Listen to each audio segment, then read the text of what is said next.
मंडळी कला ही जीवाच्या आकांताने पळत असते. ती रस्त्याने पळत असताना तिच्या पाठीमागे तिचे पाठलाग करणारे राहुल आणि रोहिणी वेगवेगळ्या गाडींमध्ये तिच्या पाठीमागे येत असतात. एक समोरून आणि एक पुढून. तर मंडळी आता कलाच्या लक्षात येतं की समोरून रोहिणी भरधाव वेगाने गाडी चालवत येते आणि मग काय शेजारीच असलेल्या एका भाजी मार्केटमध्ये कला घुसते आणि मग मात्र आता रोहिणी आणि राहुल हे दोघेही आता हतबल झालेले असतात. आता मात्र त्यांना गाड्या ह्या बाजूला पार्क कराव्या लागत असतात आणि तेवढ्या वेळातच कला मात्र त्या भाजी मार्केट घुसल्यामुळे आता मात्र ती लपण्यामध्ये आणि पळण्यामध्ये यशस्वी झालेली असते. दुसरीकडे अद्वैत तिला फोन करत असतो. कलाने फोन उचललेला असतो. ती अद्वैतला काय सांगत असते ते अद्वैतला समजतच नसतं, परंतु कलाचा आवाज त्याला मात्र येत असतो आणि मग त्या मार्केटमध्येच कला एका ठिकाणी लपते आणि कला तिचा फोन आता मात्र तिच्या हातातून कुठेतरी पडलेला असतो. गर्दीमध्ये पळत असताना ती तो शोधण्याचा प्रयत्न करत असते. ती आता खाली इकडे-तिकडे सैरभैर धावून चेक करत असते, की कुठे तिला तिचा फोन सापडतोय का? परंतु पळण्याच्या नादामध्ये तिच्या हातातून कधी तो फोन खाली पडलेला असतो, हेच तिच्या लक्षात येत नाही. अद्वैत देखील आता इकडे प्रचंड घाबरलेला असतो.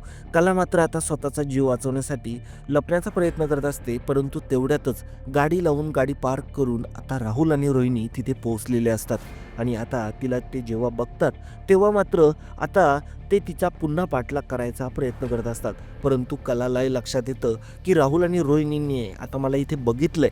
मग काय पुन्हा एकदा तीच गोष्ट सुरू होते, ते म्हणजे कला पुन्हा पळायला लागते.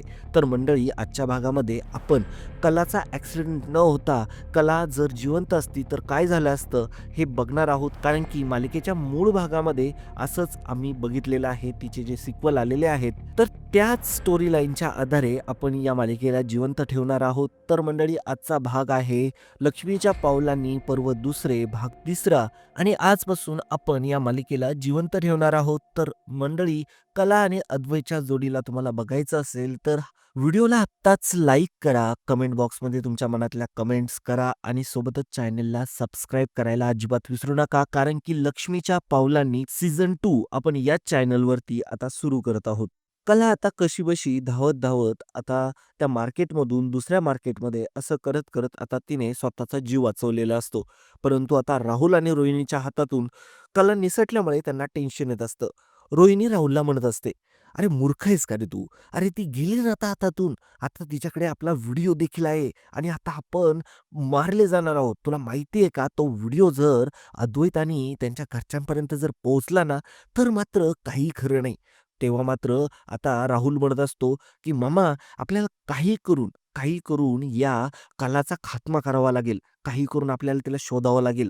चल पटकन." आणि असं म्हणतच रोहिणी आणि राहुल तिला आता शोधत असतात. कला एका चहाच्या दुकानाच्या पाठीमागे लपलेली असते.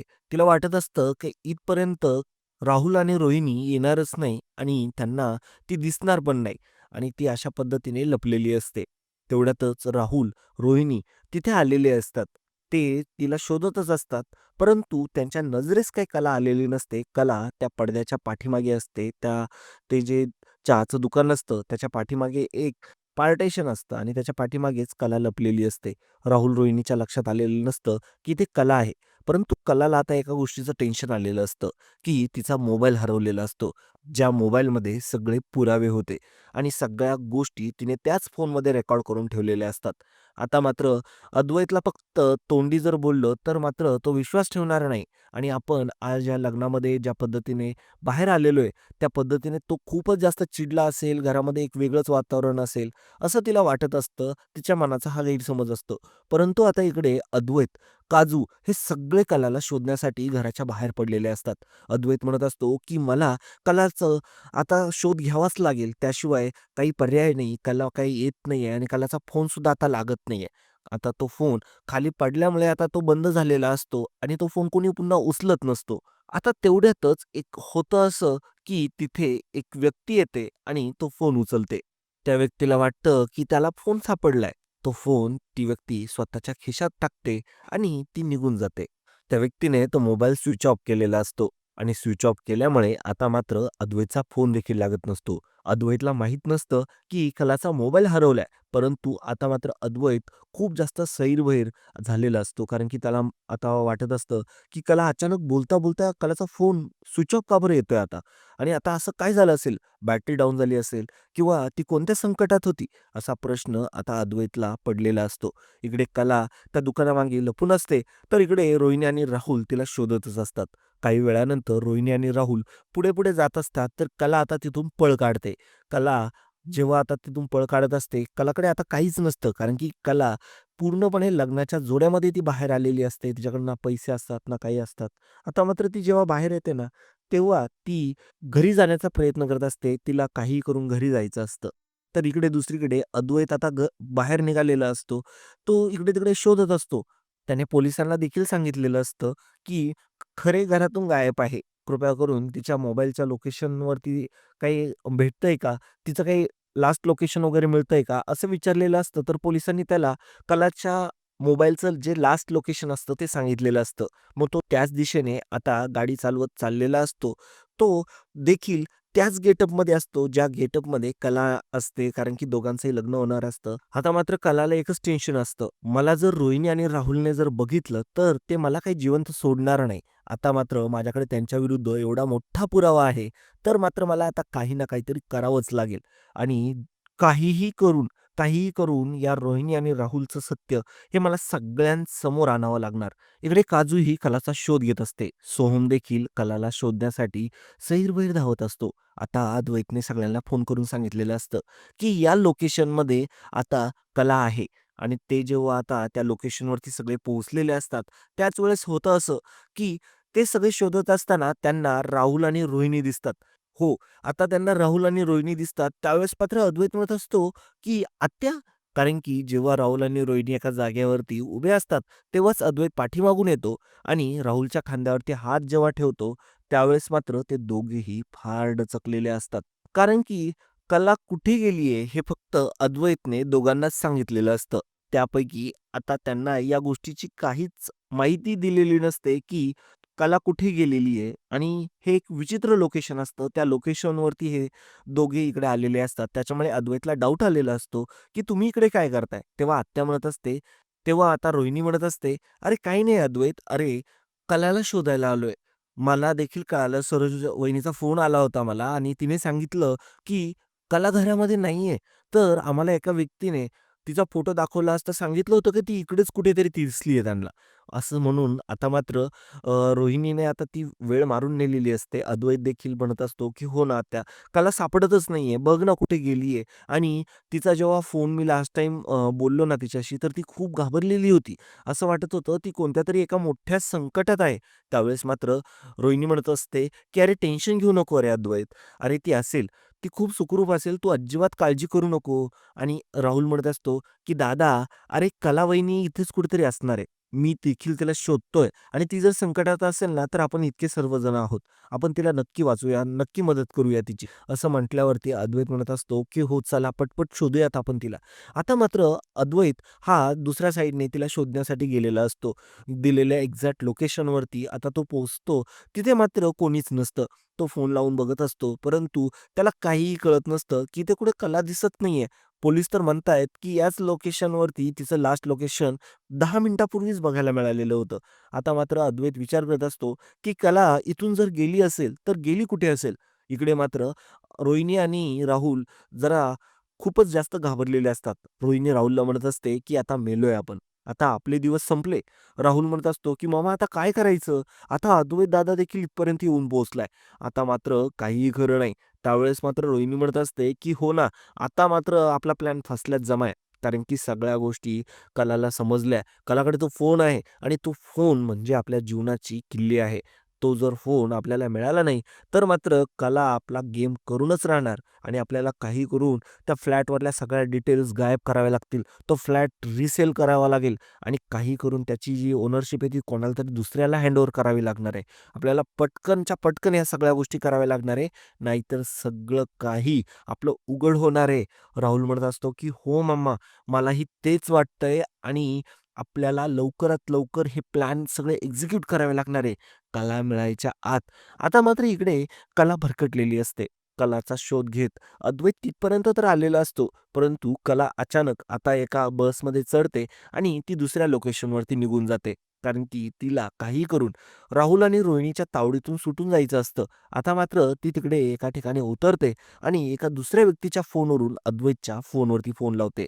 ती तेव्हा तिथं उतरते, तेव्हा ती फार घाबरलेली, गोंधळलेली असते आणि ती एका चांगल्या ड्रेसमध्ये असते. लग्न मंडपातून जसं काही ती पळून आलेली असते, असं दिसत असतं. तेव्हा ती एका व्यक्तीला म्हणत असते, की "दादा, ओ दादा, मला मदत करा ना. मला फोन लावायचा आहे. माझा फोन हरवलाय आणि मी खूप मोठ्या संकटात अडकले." त्यावेळेस मात्र ते दादा म्हणतात, की "ओ मॅडम, तुम्हाला कोणाला फोन लावायचा आहे?" त्यावेळेस मात्र कला म्हणते, की "मला माझ्या नवऱ्याला फोन लावायचा आहे."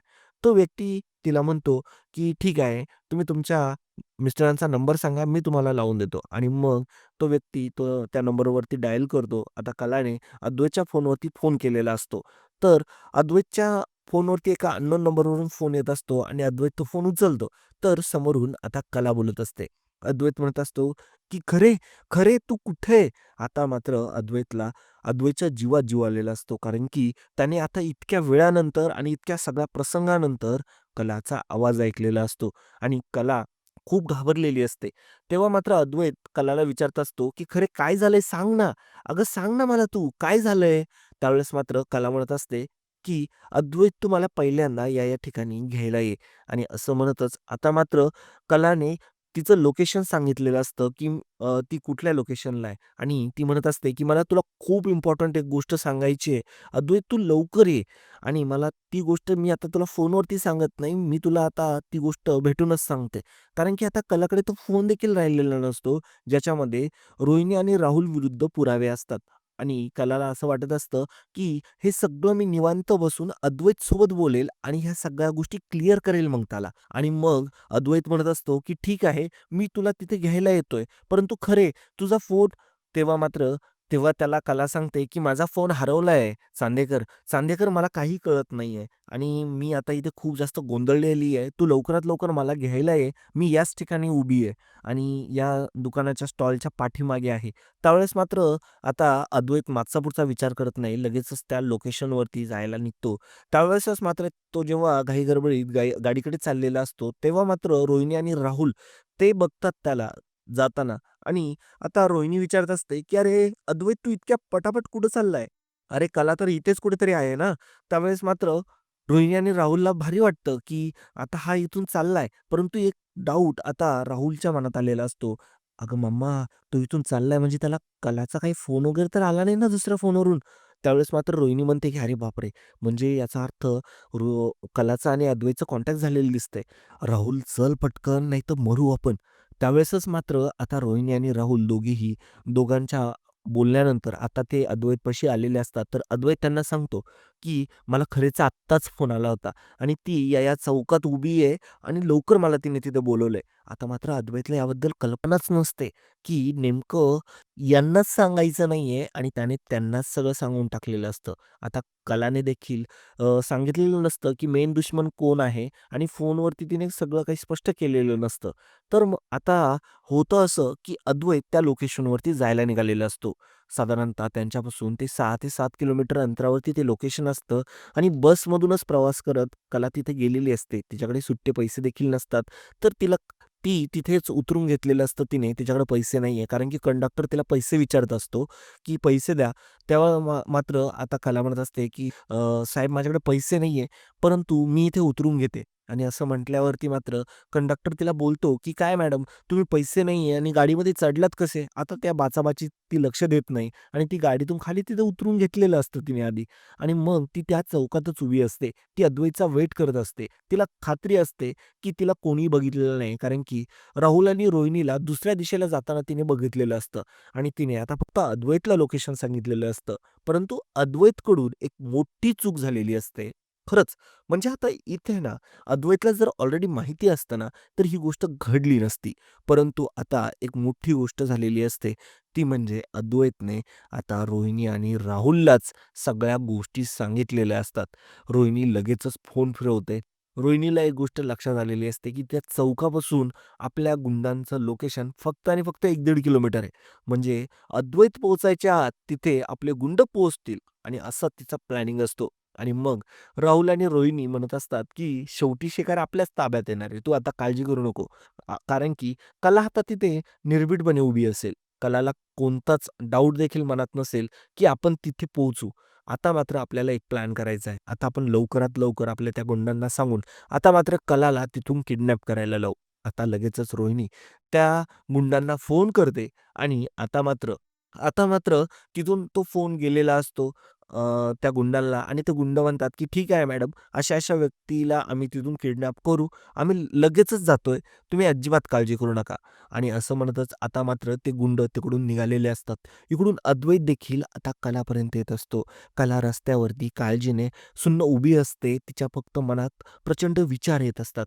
काय करावं? काय नाही? आपल्या घरातच इतके मोठे दुश्मन आहे. आपल्या घराचंच वाटोळं करण्यासाठी निघालेले लोकं आहेत घरात आणि आपण त्यांच्यासोबत राहतोय. या गोष्टीचा तिला फार त्रास होत असतो. कला अक्षरशः ओक्साबोक्शी रडत पण असते. तिच्या मनामध्ये खूप वेगवेगळे विचार येत असतात. आज लग्न होणार होतं आणि आज आपल्याच लग्नाला आपण असे पळत आहोत.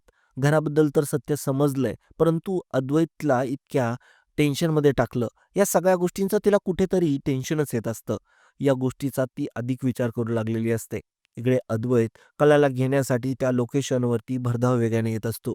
तर इकडून दुसरीकडे आता मात्र ते गुंड त्या लोकेशनवरती पोहोचलेले देखील असतात. कारण की त्यांच्या लोकेशनपासून कलाचं लोकेशन फारच जवळ असतं आणि ते गुंड आता कलावरती नजर ठेवून असतात. आता मात्र ते पूर्णपणे प्लॅनिंग करत असतात, की कशाप्रकारे कलाला उचलायचं आणि कशाप्रकारे आता तिला गायब करायचं याबद्दलचा प्लॅनिंग त्यांनी ठरवलेला असतो. इकडे मात्र रोहिणी आणि राहुल देखील आता अद्वैतच्या गाडीच्या पाठीमागे येत असतात. जसं काय आम्ही देखील कलाला शोधायला येतोय आणि कलाला आम्हाला शोधायचंय, काळजी दाखवायची आहे, असं आता त्यांचं सुरू झालेलं असतं. तर इकडे अद्वैत आता त्या लोकेशनच्या फार जवळ येऊन पोहोचलेला असतो आणि तेवढ्यातच आता मात्र तो त्यातला एक व्यक्ती म्हणतो, की "अरे, आपण लवकर नाही नेला किडनॅप केलं तर त्या मॅडम आपल्याला किडनॅप करतील बरं का. चला पटापट आपण आपलं काम पूर्ण करून घेऊया." तेव्हा एक व्यक्ती म्हणतो, की "चल मी तिच्यासोबत आहे ना बोलायचं नाटक करतो. तिथे जाऊन तिला पत्ता विचारायचा प्रयत्न करतो. तिच्याशी जरा गप्पा मारतो. तेवढ्यात तुम्ही पाठीमागून या आणि तिला किडनॅप करूयात आणि गाडी लगेचच रेडी राहिली पाहिजे." आणि असं म्हणतच आता मात्र अद्वैत फारच जवळ असतो आणि अद्वैत आता त्या लोकेशनवरती आलेलाच असतो आणि तेवढ्यातच त्या गुंडांनी आता कलाला तिथून किडनॅप केलेलं असतं. कलाला गाडीमध्ये टाकलेलं असतं आणि आता अद्वैत तिथं आल्यानंतर त्याच्या समोर ते त्या कलाला गाडीमध्ये टाकत असतात आणि गाडीमध्ये टाकत असताना आता मात्र अद्वैतला काही डाऊट आलेला नसतो, परंतु अद्वैतचं लक्ष त्या गाडीमध्ये जातं.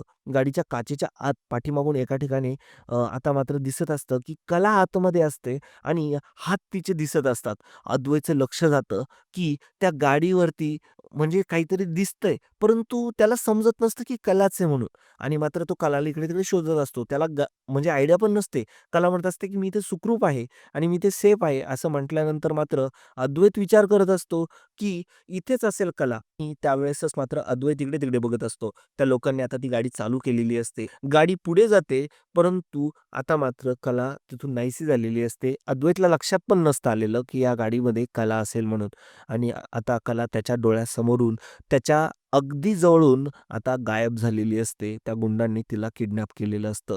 तिच्या तोंडामध्ये आता बोळा कोंबल्यामुळे आता तिला बोलता देखील येत नसतं आणि कला पूर्णपणे आता धोक्यामध्ये असते. तर इकडे दुसरीकडे अद्वैत मात्र कलालाच शोधत असतो. त्याला कला कुठेही मिळत असते. एक्झॅक्ट तिने जे लोकेशन सांगितलेलं असतं, त्या लोकेशनवरती देखील तो आलेला असतो. आता मंडळी, ती जेव्हा गाडी इकडून चाललेली असते, तर समोरून एक पोलीस गाडी येत असते आणि तिथे एक नाकाबंदी असते आणि तिथे चेकिंग सुरू असते. आता मात्र तो व्यक्ती म्हणतो, की आपण जर या रस्त्याने गेलो ना, तर मात्र पोलिसांनी आपल्याला नक्की पकडलंच समजा आणि आपल्याला आता इथून यू टर्न मारावा लागेल. परंतु तो दुसरा गुंड असतो तो म्हणत असतो, की रिटर्न जर गेलं तर तो अद्वैत तिथेच उभा असेल. तो तिला शोधायला आलेला आहे. त्यावेळेस मात्र आता ते पुन्हा गाडी रिटर्न फिरवतात. आपण तिथून जाताना मॅनेज करून घेऊ सगळं, असं एक गुंड म्हणत असतो आणि आता मात्र ती गाडी पुन्हा त्याच रस्त्यावरून तिथूनच क्रॉस होणार असते. अद्वैत मात्र इकडे-तिकडे कलाला शोधत असतो, रडत असतो आणि तो आता डोक्यावरती हात ठेवून उभा तो आता डोक्यावरला हात लावून खाली बसलेला असतो आणि अचानक समोरून एक भरधाव वेगाने हॉर्न वाजवत गाडी येत असते. तर तो उठून उभा राहतो. तर मात्र आता त्या गाडीची काच एका साइडनी फुटलेली असते. जेव्हा कलाची गडबड चालू असते, त्यावेळेसच मात्र आता ती जी गाडी असते ना, त्या गाडीची काच फुटलेली असते आणि थोडीशी जागा असते त्याच्यातून बाहेर येण्यासाठी. म्हणजे कोणी व्यक्ती तर बाहेर येऊ शकत नसतो, पण हात वगैरे येऊ शकत असतो. आता मात्र कला मात्र आता एक युक्ती करते. कलाला एक गोष्ट लक्षात आलेली असते. हे गुंड दुसरे-तिसरे कोणाचे नसून हे गुंड रोहिणी आणि राहुलचे आहे. मग ती डोक्यात एक युक्ती आणत आता म्हणजे काहीतरी निशाण मागं सोडायचं या उद्देशाने ती आता स्वतःच्या बांगड्या आता ती काही फुटलेल्या असतात कारण की त्या झटापटीमध्ये तिच्या हातात घेते आणि त्या बांगड्या तिला माहिती असतं मी जर यांच्यावरती अटॅक केला तर मात्र हे मला काही सोडणार नाही जिवंत. आता मात्र ते व्यक्ती बोलत असतात. त्यांचं जे बोलणं चालू असतं ते सगळं कला ऐकत असते. तिलाही लक्षात आलेलं असतं की गाडी पुन्हा रिटर्न चालली आहे. म्हणजे अद्वैत त्याच ठिकाणी उभा असेल ज्या ठिकाणी मला म्हणजे अद्वैत त्याच ठिकाणी उभा असेल, ज्या ठिकाणाहून मला किडनॅप करण्यात आलेलं होतं आणि अशाच ठिकाणी आता पुन्हा गाडी जाणार आहे, ही गोष्ट कळताच आता मात्र कलाच्या जीवात जीव आलेला असतो.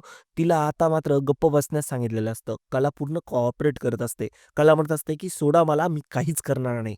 मला जिकडे घेऊन जायचंय तिकडे घेऊन चला तुम्ही. फक्त आता माझे आहे ना, म्हणजे माझ्या अंगाला हात लावू नका." असं म्हटल्यानंतर आता मात्र त्या गुंडांना वाटतं, की ही कोऑपरेट करते. मग ते जास्त तिला त्रास देत नसतात. ते पण बाजूला बसलेले असतात. कलाचा पाठीमागून हात एक सुटलेला असतो. तर कला तिच्या हातातल्या बांगड्या काढते आणि जेव्हा गाडी आता तिथून जाणार असते, जिथे अद्वैत आता खाली रडत असतो, बसलेला असतो, त्याला कळत नसतं. तिथे आता त्यांनी सगळ्यांना बोलवलेलं असतं, की याच लोकेशनवरून एका व्यक्तीने फोन केला होता वगैरे, वगैरे आणि असं जेव्हा त्याने सांगितलेलं असतं, त्याच वेळेस मात्र कलाने कलाने हातात तिथे जेव्हा गाडी येते, तेव्हा तो गुंड म्हणतो, की "अरे, आता इथं आलाय, तो बघ तिथंच उभा आहे." आणि असं म्हटल्यानंतर कलाने त्या गाडीच्या खिडकीतून आता बांगड्या फेकलेल्या स्वतःच्या बांगड्या आणि ती बांगडी जाऊन आता अद्वैतच्या समोर पडते. अद्वैत आता पूर्णपणे शॉक झालेला असतो. अद्वैतला लक्षात येतं, की ही गाडी गेल्यानंतरच ही बांगडी इथं आली आणि आता अद्वैतला त्या गाडीकडे जेव्हा त्याचं लक्ष जातं, तेव्हा कलाचा हात दिसतो. आता मात्र तिने हे गपचूपपणे केलेलं असतं. ते कोणत्याही गुंडाला लक्षात आलेलं नसतं. अद्वैत बघतो, तर कलाचा हात त्याला दिसतो आणि आता मात्र अद्वैतला लगेच कळतं, की त्या गाडीमध्ये कला खरे आहे. तो आता विचार करत असतो, की खरे त्या गाडीत खरे असं त्याचं पूर्णपणे हे झालेलं असतं. त्याला एक ट्रॉमाच बसलेला असतो आणि मग तो मागचा पुढचा विचार करत नाही. तिथे रोहिणी आणि राहुल आलेले असतात. आता मात्र तो त्यांच्याशी बोलत नाही आणि अद्वैत आता मात्र लगेचच त्या गाडीत बसतो आणि एका दुसऱ्या लोकेशनवरती जाऊ लागतो. आता मात्र रोहिणी आणि राहुलला वाटतं, की आता आपल्या गुंडांनी कलाला तर उचललंच असेल कारण की कला इथं त्याला भेटली नाहीये. तर मात्र आता अद्वैत कुठे जाणार आहे जाऊन-जाऊन? आता मात्र लगेचच रोहिणी त्या गुंडांना फोन करते आणि विचारते. त्यावेळेस मात्र ते गुंड म्हणतात, की "हो, रोहिणी मॅडम आम्ही कलाला 5-10 मिनिटापूर्वीच उचललंय." ज्यावेळेस अद्वैत तिथे पोहोचतच होता, परंतु त्याने आम्हाला कुठेच बघितलेलं नाहीये आणि आम्ही आता हिला घेऊन त्या अज्ञातस्थळी चाललोय, तुम्ही जिकडे सांगितलेलं आहे, त्याच लोकेशनला आम्ही तिला घेऊन जातोय आणि ते आता एका वेअरहाऊसमध्ये कलाला घेऊन जाणार असतात. तर आता रोहिणी जी असते, ती म्हणत असते, की "तुम्हाला मी सांगते हां, अजिबात काही कळू द्यायचं नाहीये कोणाला. जर कोणाला काही कळलं ना, की तुम्ही कुठे लक्षात आला ना, तर मग बघा त्या खरेला माझ्या हातात द्यायचंय. त्या कलाचा मी स्वतः जीव घेणार आहे. तुम्ही तिला काही करायचं नाहीये आणि मला तिला आता बघायचंच आहे. फक्त मला आता इथले सगळे जे प्रॉब्लेम आहे ना, ते सॉल्व्ह होऊ द्या. मला इकडचे प्रॉब्लेम सांभाळण्याची गरज आहे. तुम्ही तोपर्यंत तिला जिवंत ठेवा आणि कोंडून ठेवा." असं आता रोहिणीने त्या गुंडांना सांगितलेलं असतं. त्यावेळेस मात्र आता इकडे प्रॉब्लेम असा क्रिएट झालेला असतो. अद्वैतच्या लक्षात तर आलेलं असतं, की त्या गाडीमधून कलाचा हात दिसला होता. अद्वैत आता त्या गाडीचा पाठलाग करत असतो. परंतु चेसिंगमध्ये आता मात्र गर्दी लागलेली असते. एका सिग्नलमुळे आता मात्र खूप जास्त गर्दी असते. एक ॲम्ब्युलन्स रस्त्याने जात असते आणि त्या ॲम्ब्युलन्समुळे आता सगळी कोंडी झालेली असते आणि अनफॉर्च्युनेटली आता ती जी गुंडांची गाडी आहे, ती निघून गेलेली असते. तर मात्र अद्वैतने ही गोष्ट नोटीस केलेली असते. ती गाडी जाताना बरं त्या गाडीला कोणती नंबर प्लेट नसते. एक व्हॅन असते छोटीशी आणि ती व्हॅन भरधाव वेगाने पुढे निघून गेलेली आहे, हे त्याने त्याच्या डोळ्यात देखत पाहिलेलं असतं. समोर फार गाड्या उभ्या असतात. तो हॉर्न वाजवत असतो, जीवाचा आकांत करत असतो, ओरडून-ओरडून म्हणत असतो, की "गाड्या बाजूला घ्या, गाड्या बाजूला घ्या." परंतु कोणीही त्या सिच्युएशनमध्ये त्याची ही गोष्ट ऐकलेली नसते. तर त्याच्या डोळ्यासमोर आता खरेला पळवून नेण्यात आलेलं असतं. तर मंडळी आता अद्वैतला फार टेन्शन आलेलं आहे बरं का. या ठिकाणी अद्वैत फार टेन्शनमध्ये आहे, की खरेला कोणी किडनॅप केलंय? आणि खरेसोबत या सगळ्या गोष्टी घडतायत तर घडतायत का बरं? या गोष्टीचा आता मात्र त्याला काही कल्पना नसते आणि तो फार विचारांमध्ये पडलेला असतो. आता त्याने पोलिसांना सांगितलेलं असतं, की या रस्त्याने कलाला किडनॅप करून नेताना मी काही लोकांना बघितलंय. आता पोलीस लगेच सतर्क झालेले असतात. नाकाबंदी, बऱ्याचशा सगळ्या गोष्टी चालू केलेल्या असतात. तर मंडळी आता मात्र पोलीस ज्या ठिकाणी नाकाबंदी करत असतात, तिथेच चेक करत असतात, की त्याच रस्त्याने. त्यांना देखील गैरसमज झालेला असतो. तर मंडळी आता अद्वैतला फार टेन्शन आलेलं असतं. आता अद्वैत तिचा शोध घेण्यासाठी खूपच जास्त वेडावलेला असतो. अद्वैत इकडे-तिकडे धावत असतो. तर रोहिणी आणि राहुल त्याच लोकेशनला आलेले असतात, जिथे आता सोहम, काजल आलेले असतात. तिथे सगळेजण जेव्हा एकत्र येतात, त्यावेळेसच मात्र कलाचा शोध घ्यायचा ते प्रयत्न करताय असं दाखवतात आणि रोहिणी म्हणत असते, की कुठे गेली आहे ही लग्नाच्या दिवशी? काय झालं हिच्यासोबत नेमकं? कोणत्या संकटात असेल बिचारी कला? असं ती म्हणत असते. काजू म्हणत असते, की "हो ना, माझी ताई कुठे गेली आहे काही कळत नाहीये." आणि तिच्यासोबतच असं का होतंय ना, या गोष्टीची सुद्धा म्हणजे काहीच कल्पना नाहीये, का बरं होतंय हे सगळं? असं आता हे सगळं बोलणं सुरूच असतं. इकडे अद्वैतला कोणताही क्लू लागलेला नसतो. आता मात्र कलाचं पूर्णपणे अपहरण झालेलं असतं, तिचं किडनॅप झालेलं असतं आणि कला आता अद्वैतच्या डोळ्यासमोरून गायब झालेली असते. परंतु इकडे रोहिणी आणि राहुलचं टेन्शन वाढलेलं असतं. कलाच्या हातात तो मोबाईल असतो आणि आता मात्र तो मोबाईल घ्यायला सांगायला पाहिजे असं रोहिणीला वाटतं. तर रोहिणी बाजूला जाऊन फोन करून सांगते, की तिच्याकडे एक फोन असेल. तो फोन पहिला ताब्यात घ्या. त्यावेळेस ते गुंड तिला विचारत असतात, "कुठे आहे फोन? कुठे आहे फोन?" त्यावेळेस मात्र ती म्हणत असते, की "माझ्याकडे फोन नाही, माझा फोन हरवलाय." असं म्हटल्यावरती मात्र रोहिणी, राहुल इकडे आता डोक्याला हात लावून बसलेले असतात, की आता तो फोन गेला तर गेला कुठे? किंवा तिच्याकडे नाहीये तर तिने लपवला कुठे? हा प्रश्न आता त्यांना पडलेला असतो. त्या फोनची आता शोधाशोध करावी लागेल असंही त्यांना आता वाटत असतं. तर मंडळी आता येणाऱ्या काही भागांमध्ये म्हणजे आता पुढं आपण एपिसोड हा 3रा आहे असं कन्सिडर करतोय. मालिका संपल्यानंतर आपण लक्ष्मीच्या पावलांनी या मालिकेचे त्यावेळेचे 2 एक अपकमिंग ट्विस्ट म्हणजे जे काही होऊ शकत होतं त्याच्या रिलेटेड 2 ऑलरेडी व्हिडिओ अपलोड केलेले आहेत. परंतु मंडळी मालिकेला आपल्याला न्याय द्यायचा आहे. ही मालिका जिवंत ठेवायची आहे म्हणून आपला हा अट्टाहास आहे आणि आपण ही स्टोरी लाईन कंप्लीट करत आहोत. जे बाहेर मालिकेमध्ये जे घडलेलं आहे, या मालिकेचे 2-3 सीरियल कॉपी आहेत आणि त्या मालिकेच्या लाईनवरती आपण लाईन ठेवून ही मालिका कंटिन्यू ठेवत आहोत. मालिका बळच संपवली गेलेली आहे, परंतु आपण ती जिवंत आणि चालू ठेवणार आहोत. यासाठी फक्त आणि फक्त तुमच्या प्रतिसादाची गरज आहे. तुम्ही व्हिडिओला लाईक करा, चॅनलला सबस्क्राईब करा आणि खाली ते हाईपचं बटन आहे ते देखील दाबा. त्याने सुद्धा आम्हाला मदत होते आणि कमेंटमध्ये तुमचं मनोगत व्यक्त करा. तुम्हाला काय वाटतंय यामध्ये? आणि ह्या गोष्टी सांगत चला, जेणेकरून आपण ही मालिका अशीच कंटिन्यू पुढे चालू ठेवूया. आणि मंडळी खरंच तुमचं मनापासून आभार. कालच्या व्हिडिओला जो प्रतिसाद मिळाला, तो आपण याआधी कधीही बघितलेला नाहीये. सगळ्यांचंच म्हणणं आहे, की मालिका सुरू ठेवायला हवी.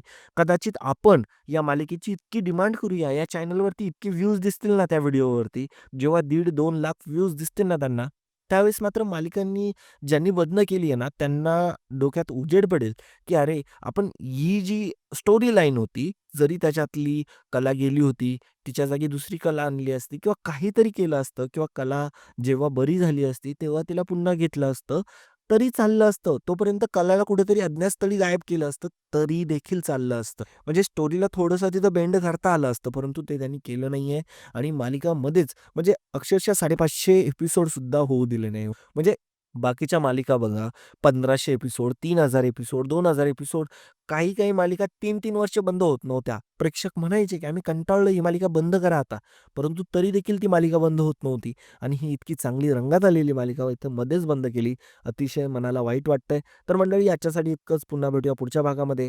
तुम्हाला फक्त इतकीच कळकळीची विनंती आहे, या व्हिडिओला लक्ष्मीच्या पावलांनी जे मालिका बघतात तुमचे फ्रेंड सर्कलमध्ये त्यांना शेअर करा. आपण इथे लक्ष्मीच्या पावलांनी मालिकेचे पर्व दुसरे सुरू करतोय. तर पुन्हा भेटूया उद्याच्या भागामध्ये. तोपर्यंत जय हिंद, वंदे मातरम, जय महाराष्ट्र आणि तुमचं प्रेम असंच राहू द्या. धन्यवाद.